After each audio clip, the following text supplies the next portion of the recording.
Iowa gets its first quad one win, 75-62 over Ohio State. Keegan Murray goes for 24. EJ Liddell only had 15. Impressive win, like wire-to-wire win on the road. Big one for Iowa there. Are they in your rankings or no? Iowa? Yeah. No. Okay. Well, just I didn't know with the win and the win. It's obviously a nice win, but yeah. I mean that's the first one. I know. No, again, sometimes people are listening on Monday and they might not have checked. So I want to. Yeah, no, I was on my radar because of the computer numbers. But again, I mostly rank on body of work, and their body of work is not top 26 in the country right now. Okay. Arkansas is the team that didn't make the top 16 reveal on Saturday. That would be in best position now to do it. 21-6, got a home win over Tennessee. A bit of an ugly game, but they got the win. Arkansas, as previously mentioned about 20 minutes ago, whatever, or 15 minutes ago, they're going to play at Florida on Tuesday. I'll preview the Monday and Tuesday slate for you in just a second here. Illinois won at Michigan State. Michigan State made it close late. Tyson Walker finally had like a huge game, but Illinois holds on, and in doing so keeps pace, at least in the Big Ten. Michigan State's hopes of finishing atop the Big Ten ledger, even if it would be in a shared fashion, is done. Sparty is 9-6 in the league.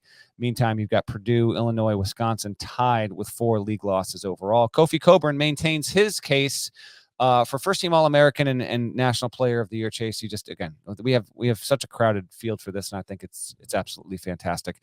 UConn won 72-61 over Xavier. Xavier's still okay, but like it's really slipping here. But I wanted just to bring this up because James Bouknight was courtside and he got ejected. Now, I still don't know what he got ejected for. I didn't have the volume on that TV, and there was just so much going on. I didn't follow up. But then he just instead the official kicks him out, so he starts making his way up, and then he dips right into the student section. I can't share it on the pod because I haven't shared it with Nada. I had 2 people direct message me photos of them hanging out with Bouknight in the student. Because I asked, I want video or photos if this is actually true, because a buddy of mine who was at the game said Bouknight got kicked out. Instead, he walked right into the student section. And I said, this is awesome, but you better not be lying to me. And so then I sent out a tweet, can I get evidence of this? And sure enough, James Bouknight, who's an NBA player, it's All-Star Weekend. He wasn't in any of the festivities.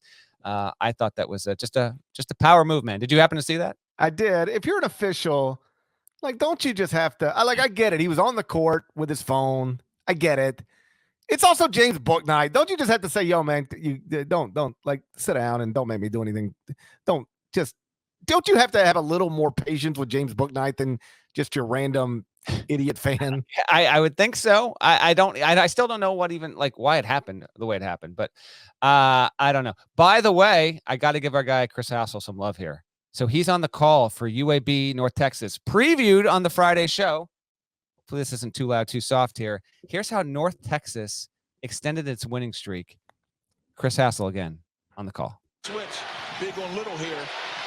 Perry for the lead. Oh! He did it again. 2.4 left. Walker's got it. Hill lost from half court. And North Texas Jelly for the championship. Run the streak to a dozen. That's what that was. Yes, it was. It was Jelly for the championship. Jelly for the championship. Great call, Hassel, avid listener of the pod, and did a great job there. North Texas will be getting love in this week's court report. I'm scheduled to talk with Coach Grant McCaslin, who, by the way, as an aside, I was looking this up. This will be in the court report. Grant McCaslin, former Baylor assistant, has been with North Texas since 2017. He got promoted. He got the job after spending a year at Arkansas State. 20 wins, 21, 20. 18 a season ago in a shortened season, and 1 over Purdue in upset fashion. Now at 20-4, might be a prime candidate for a bigger job this offseason. We'll see, or this upcoming March, I should say. We'll see. Elsewhere around, Carolina gets a win. Carolina quad one win for the Tar Heels. Quad one win for Carolina. So hey, listen, it's a start. I did write last week on the dribble handoff that UNC would make the tournament, and then I think it was after that UNC next night lost to Pitt. Lost at Pitt at home. So we'll see if I wind up being brutally wrong on that or not. By the way, LSU lost by 14. It had a 14-point lead. It lost to South Carolina. Bubble results in general that we haven't touched on. Bubble good. Wake Forest beat Notre Dame. That's good for Wake. That's kind of a double bubble game. Bad for the Irish.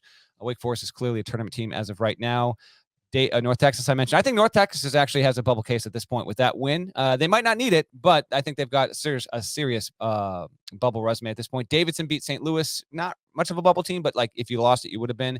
And then Florida beats Auburn. The bad loss is Oklahoma to Iowa State. TCU lost to Baylor. Their case is getting a little bit slippery. A quasi-double bubble game. Miami lost at home to Virginia. Virginia now has swept Miami. It's going to play Duke later this week. We'll preview that on the Wednesday pod because that's a Wednesday game. Virginia is one win away from okay, we really got to talk about the Wahoo. So we'll wait and see. And then Loyola Chicago, man. Well, two of them. BYU lost at St. Mary's. BYU is not in the field right now. I actually think BYU needs to win every game until the WCC title game at minimum to have an at-large case if you really peel back on that resume. That's an important one. Then Loyola Chicago. Just real quick on this. So Loyola Chicago loses at home to Drake. This is Loyola Chicago's resume right now. They were safely in the field in the eyes of some going into this weekend. Parrish, I'm not so sure about that. All right, here are the metrics, all of them as of Sunday night. Net 37, KPI 57, and strength of record 46. That's just resume overall. If you're not top 40 in resume, you're already battling an uphill climb. Predictives, they're good, but they're not that great. The best of them is KenPom, 36, 38 in BPI, and 45th in Sagarin. Loyola's best win is over San Francisco, which projects as an NCAA tournament team right now, but isn't a lock. Other than that, it doesn't have like a high mark win. It's done decently enough, but I don't know, Parrish. It's 2-2 in quad 1, 2-3 in quad 2 to be 4-5 in quad 1 and 2. We've gotten a little bit accustomed to this program, obviously being relevant, one of the better mid-majors, but I almost wonder if there's a reverse situation going on where we almost give it the benefit of the doubt because of the name. If this was Illinois State instead of Loyola Chicago, they're not even close to the tournament discussion, I don't think. So I thought that loss to Drake was pretty costly. If I'm Drew Valentine and the Ramblers, I don't mess around. I make the Missouri Valley Championship game without a loss between here and there at minimum in order to even allow yourself to be in that conversation. Yeah, they've put themselves in the problem playing in a league like that is that when you take these quad 3 losses, which is what this was, right, you can't make up for it. Like if we saw Rutgers go from a million miles off the bubble to on the right side of the bubble in 2 weeks. Why? Because they just went quad 1, quad 1, quad 1, quad 1. You can do that in the Big Ten. You can't do that in the NBC.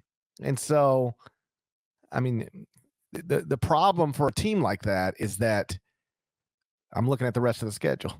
On Monday, they got Illinois State, quad 3, quad 4, against Evansville after that, and then a quad 2 game against Northern Iowa to close the regular season.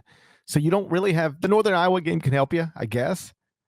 I don't even look at quad 3 wins and quad 4 wins. It's like they don't matter. Yeah, you just can't lose the game. You can't lose them. They don't matter. They literally don't matter. In terms of if you're building a resume, they have no value. None. Yeah, right. I don't even look at them. If you ask me right now, how many quad 3 wins I have no idea. I don't even look at them. The only time quad 3 and quad 4 games matter to your resume is if they're losses. And so when you take one, you got to be able to make up for it. And when you're in a league like this, there's not really great places to make up for it. I would advise them not to lose again. I agree. I think BYU and Loyola Chicago were the two teams that lost on Saturday who I would advise not to lose again. And if you lose again, it better be the last game possible to even make it a chance, and that's in your conference championship games.